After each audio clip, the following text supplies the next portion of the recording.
Welcome, everyone, to A Mexican or Redneck Follow the World. We are your hosts and surrogate fathers, Juan and Ben. Today, we're going to be discussing arguing with your wife. So, arguing with your wife, Ben. I mean, that doesn't happen in my household. Not at my house either. We don't know nothing about that. No. Nope, never been in an argument. She's always right. Yep, And never. no, it's not true. We're all always right.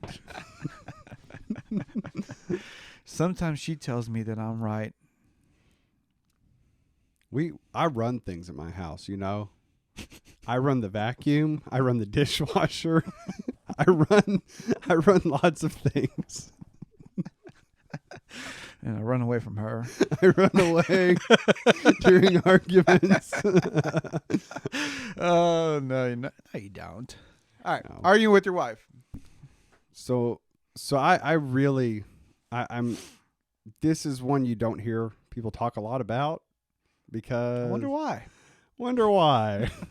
because they want to have a spouse when they go home from their podcasts. No. Arguments. What's the purpose of an argument?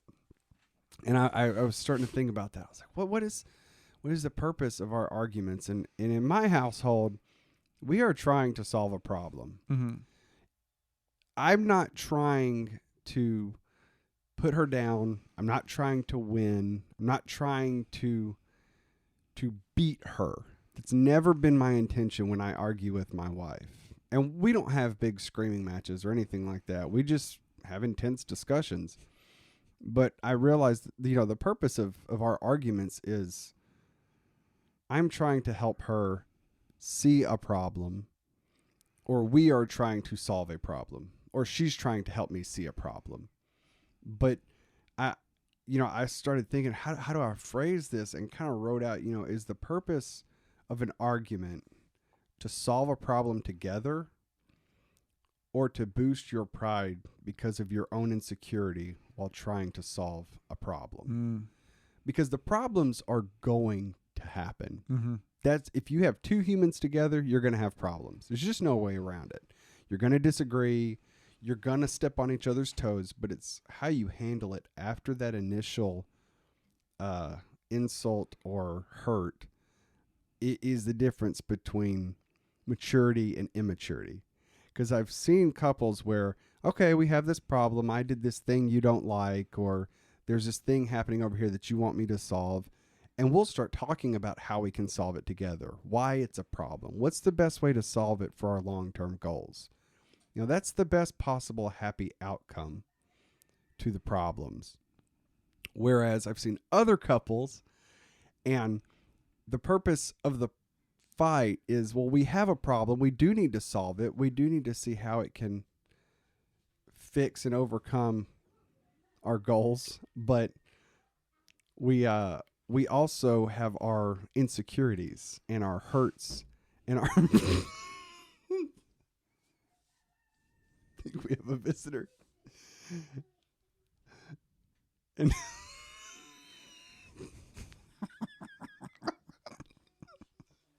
is that your kids? I think so. Somebody's kids. Somebody's kid. I'm like, why are they outside? It's freezing cold. Anyways, we should edit this, but we're not going to. it's called life. It's called life. There's a problem. We're just going to laugh through it. See? That just happened.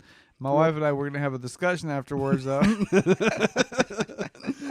No, but I've seen people, and the purpose of the argument is not to solve the problem. It's because, well, you won the last argument. I want to win this argument. Yeah. Or I'm insecure about something, and you pointed it out, so I'm going to put you down. And it's the difference between a mature adult trying to solve a problem and immature children still fighting with each other. Yeah, and I think that's you bring such a good point about that, as far as like when you're arguing with your spouse, are you trying to win or are you trying to get the problem fixed? Because there's a completely different mindset with that.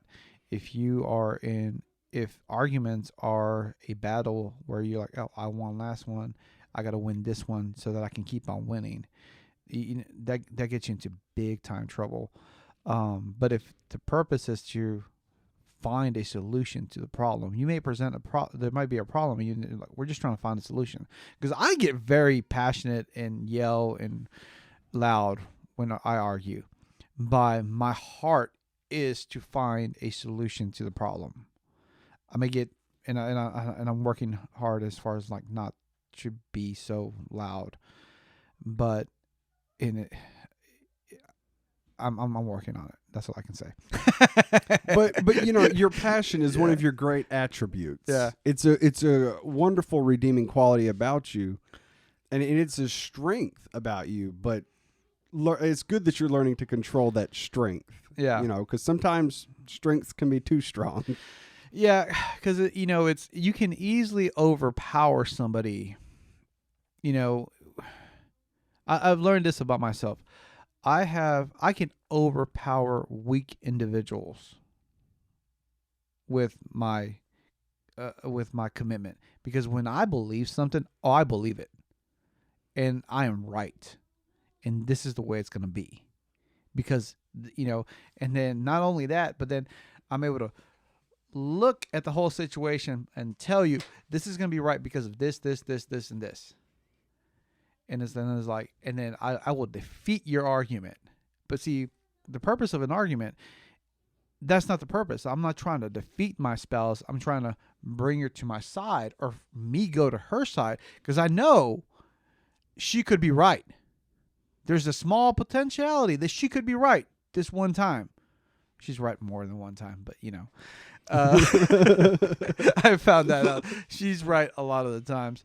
But and it's giving up, you know, and sometimes it's giving up that control of like, oh wait, I'm not right, she's right, but okay, I've already stood on this hill, but now we got to move to that hill because the hill that I'm on, it's the wrong hill.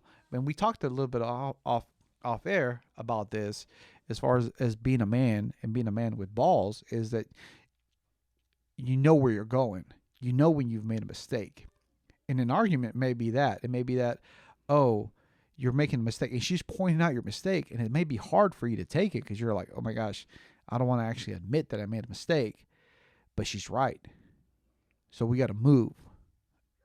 But that's part of the process, you know.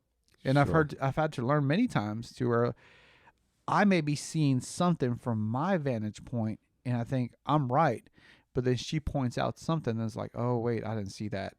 But I don't actually want to tell her that I didn't see that, so I'm going to pretend like I did see it, and then slowly change over and go to that hill. It's like, no, but it doesn't work. It's just, yeah. So, you know, arguments are, it gets, I guess what I'm hearing with this, Ben, it's what's the motive behind the argument? Are you arguing to be right, or are you arguing to accomplish the goal and, you know, fix a problem? Yeah, because everyone wants to solve whatever the problem is. Like, you have two people in a relationship. Two people in a relationship want to solve the problem. But it's, how are you solving? You know, are you trying to slowly destroy your spouse and just be right and boost that pride? Or are you trying to build your relationship? You know, do you want to win, or do you want to love? That's the deeper question. I think subconsciously sometimes people get in arguments and don't even realize that they're trying to put people down. But they've just been doing it this way for so long that they're just beating on people, you know, and an argument with that person is just, oh, it's exhausting and I can't do it. And they're thinking, well, I'm just trying to solve the problem like everyone else. It's like, nah, but you don't realize you're tearing me down every time we get into an argument. I don't even want to solve problems with you. And when someone says, I don't want to solve problems with you because you're so difficult to solve problems with, what they're really saying is, I don't want to grow with you because you're too difficult to grow with. Like, and there's kind of a deeper principle thing happening here. This is too much. I don't love you enough to want to grow with you. I love you enough to stay with you. I want to stay together. I love our relationship, but I can't grow with you because growing with you is too hard. So we'll just stay here in this spot and I'll cower down from now on. or I'll just tit for tat and pick at you passive aggressively from now on. But I don't love you enough to say, yeah, this is a hard thing, but we're going to talk about it. And that's a great indicator of who's really your friend, who really cares for you, who really loves you versus who really doesn't. Your kids are awesome, man. They are. I wonder if this is going to pick up. There's a whole trash can lid that just fell in the background. Yeah, we have chickens in my backyard, and apparently the kids decided to come out and feed the chickens. So it's okay. It's all good. I'm loving it. It happens. While we're recording a podcast, it's okay. Joys of kids. I'm sure, my wife is still in the recovery process from just having a baby, so I'm pretty sure she had her wits end as far as how much she can handle them by herself. So she just sent them outside. It's fine. It's fine. It happens. It's good. And not only that, do you hear that in the background? One of my other roosters decided that it's time for him to crow. You can tell the different tones of Yeah. your roosters. Yeah. Wow. You're the chicken whisperer, Juan. Well, it's kind of like your kids. Whenever you're in a big crowd and you hear a kid crying, it's like, that's not my kid. Don't need to get up. Their parents will hear the cry and Their go parents, running. they'll know what to do. But It's I'm a not real doing it. thing. Yeah, it's a real. I marvel at it every time it happens. I'm like, Yeah. not my kid. Yeah, not worrying about it. You just instinctually stay We seated. just found out which rooster is going to be Soup now. Yep. You did. That's good. Nah. So my little girl's been asking, can we butcher a chicken? I was like, as soon as they start crowing, baby, we will butcher it. And guess what? They started crowing. Today's the day. It's good. It's good we've arrived. We should probably get back to our podcast. Anyways, arguing with your spouse. Do you argue in English or Spanish? I've only argued with her in Spanish maybe a handful of times where she's made me so angry that I literally could not speak English. You just reverted back to the main language and we're like, you're Yes. having it in full on Yes, Spanish. Spanish. It was. Is it I've never formal Spanish or like you're getting No, it was Mexican, Mexican. It was Jalisco, my Spanish, yeah. my Spanish. but I remember it I was so angry. I've never experienced that, Ben, where somebody makes you so angry you can't talk English. Because I grew up here in the States, so English I'm pretty fluent with English, but Spanish is my native tongue. And I never experienced that to where I was like, oh wait, I can't speak. Now that's annoying. I can't. Yeah. I'm like, so it was so surreal. And I remember Brittany telling us why are you speaking to me in Spanish? Because I can't speak English right now. And I was like, yeah. So we've grown a lot. Good. I've grown a lot. And it's funny, realizing, who you are and kind of growing through the process. And it kind of goes back to where you're talking about as far as man, that makes so much sense. Because I think both Brittany and I.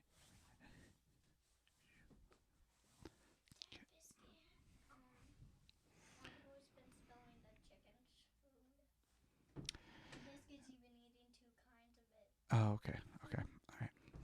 All right. So we going. Sorry about that, guys. So that's just Should we edit it or just I'll probably edit that out. Yeah, we'll edit that out. or not? So Brittany and I have really taken on a responsibility as far as with our arguments of actually growing with each other. And I think that's a commitment that we've both made to each other, that we actually want to be with each other and we're willing to go through the pain of growing and understanding each other and helping each other out, and not just necessarily winning. So that's the big thing with this, and which I've never really thought about it until you've mentioned that in this podcast. It's like, oh wait, that makes perfect sense. How a lot of people may love somebody enough to stay with them, but not necessarily enough to grow with them, and I feel like that's a podcast of its own. Ooh, But, that yeah. could be good. Yeah. But that's what an argument is, a version of that growth. It is an expression of, I'm ready to grow. And some people, and so let's go to the other side of the spectrum. Instead of a loud, aggressive argument, let's move it over to a quiet people. Because people who internalize. They're Mhm. not going to scream and yell. In fact, they might sit in a quiet state of pain for however long, weeks, months, years, Mm-hmm. and never say anything. Oh, that's bad, man. And then it just turns into some weird soup that they filter everything through that terrorizes the world and distorts their perception of reality. And they become embittered, and it's sad that some people don't have the ways of getting stuff out, and they don't have that means of getting out that frustration, those issues, and or maybe they just fear the fight, and instead of that fight, I'm not even going to say anything, but they're miserable and they're walking around in pain. It's like, oh, that's a terrible way to live, and that's the other thing, but they still fear growing with that person.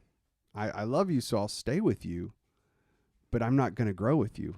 I don't love you more than I fear the pain of arguing. You're so difficult. I can't love you anymore because you make it so hard for me to love. Like, you stifle me. So how am I going to stand up and tell you this is a problem? And they just cower down. Man, that makes so much sense. Like, Brandon and I were talking about this last night as far as like bad relationships. Like, how do people stay in bad relationships? How do you stay in that environment where you just, just give in and not, like, at what point do you decide to leave, And that makes sense, though, what you're talking about. When you put in that perspective, the relationship may have started good, but if you've never taken the commitment to, like, hey, we're going to grow together, but you're like, well, I'm committed to this person. I want to be here. I love them enough to stay with them. But, you're going to be growing regardless. There's no, human beings, we're not stagnant. You're growing. You're either moving forward, you're moving backwards. You're either becoming better or you're becoming worse. And if you're not intentionally becoming better, then you're intentionally becoming worse. There's not a middle ground, No. And if you're just in a relationship where, like, well, I just won't leave her. Like, the resentment is going to build up, the anger is going to build up, and if you're not letting that out, and it's going to be bad. Because I've seen that. I'm sure you've seen that too with relationships where people, you see it happen. It's almost like a slow moving train, and it's going to crash. And when it crashes, it's going to be bad. And it's like, we saw. The person comes to you years later, like, I didn't see that coming. I was like, well, we saw it. We tried to warn you about it, but yeah, it's going to happen. So, anyways, I guess what the point of this would be that if you're going to argue with your wife, make sure it's to help each other achieve a goal and not just win the argument. The purpose of argument is not to win the battle, but is actually to find a solution to whatever the problem it is that you are facing at that moment. Wouldn't you say? Absolutely. Because, again, the problems are going to happen. You can't avoid them. It's just, how do you handle them? And arguments are going to happen. They are. But you just got to be willing to love each other enough to grow together and not win arguments and put each other down. With that being said, we'd like to thank everyone for listening to A Mexican and a Redneck Father of the World. We love you, and we're proud of you.